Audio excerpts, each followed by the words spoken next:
I thought cheating on my husband while he built our future would be a thrill, until he found my messages, finished the house, and sold it without a word, leaving me with nothing.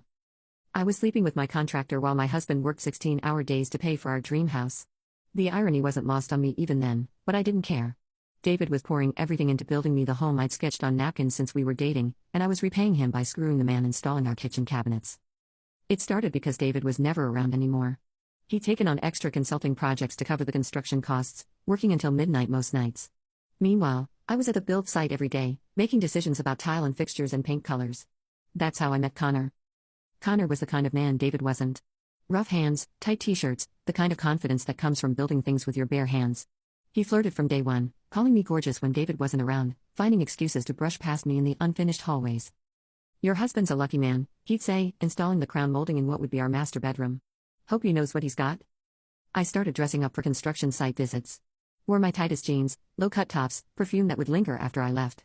Told myself I was just having fun, that it felt good to be noticed by someone who wasn't buried in spreadsheets and client calls. David was so exhausted he barely looked at me anymore.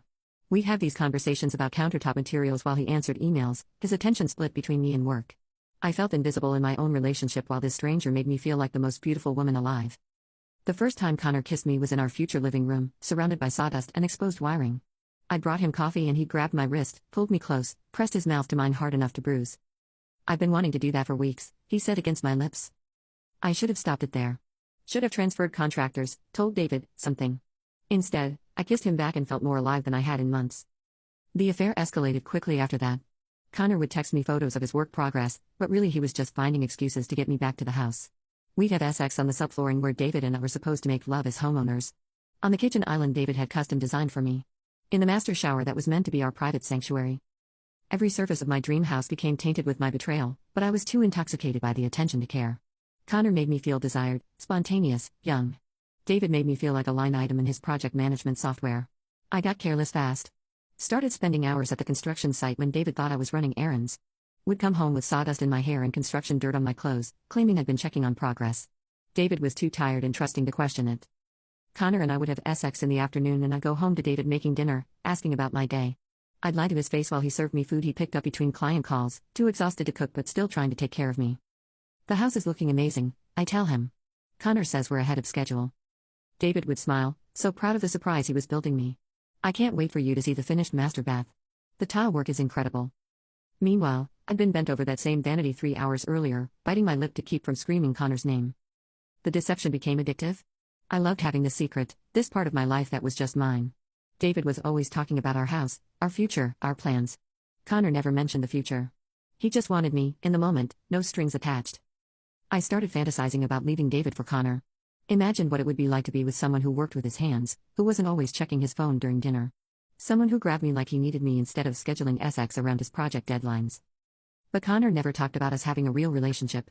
Never mentioned meeting my friends or going on actual dates. I told myself he was just being discreet until the house was finished. That he didn't want to complicate the job. The sex was incredible, but looking back, it was also completely empty. Connor knew nothing about me beyond my body. Never asked about my job, my dreams, my fears. David could recite my coffee order, my favorite movies, the story behind every scar on my body. Connor couldn't even remember my middle name. But Connor made me feel like a woman instead of a wife, so I kept going back. The house was nearly finished when everything imploded. Connor had been texting me more frequently, getting bolder.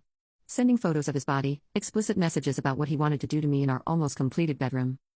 I was at work when David called, his voice strange and flat. "We need to talk when you get home." My stomach dropped, but I told myself it could be about anything. Maybe a problem with the final inspection. Maybe he decided to take that promotion in Seattle. Anything except what I knew it actually was. I came home to find David sitting at our kitchen table with my phone in his hands. My old phone, the one I thought I'd factory reset before upgrading. Apparently I'd only deleted the messages, not cleared the backup. 3 months of explicit texts with Connor. Photos. Videos. Plans to meet at the house. Me complaining about David being boring. Me talking about Connor's body. Everything. "How long?" David asked without looking up. I tried to lie, but he'd already seen it all. Every detail, every betrayal, time-stamped and documented. He'd read messages where I'd mocked him for working so hard while I was with another man in the house he was working so hard to build for me. "Since February," I whispered. David nodded slowly. "So 3 months. The entire time I've been working myself to death to finish your dream house, you've been cheating with the contractor." The way he said your dream house instead of our dream house should have warned me what was coming.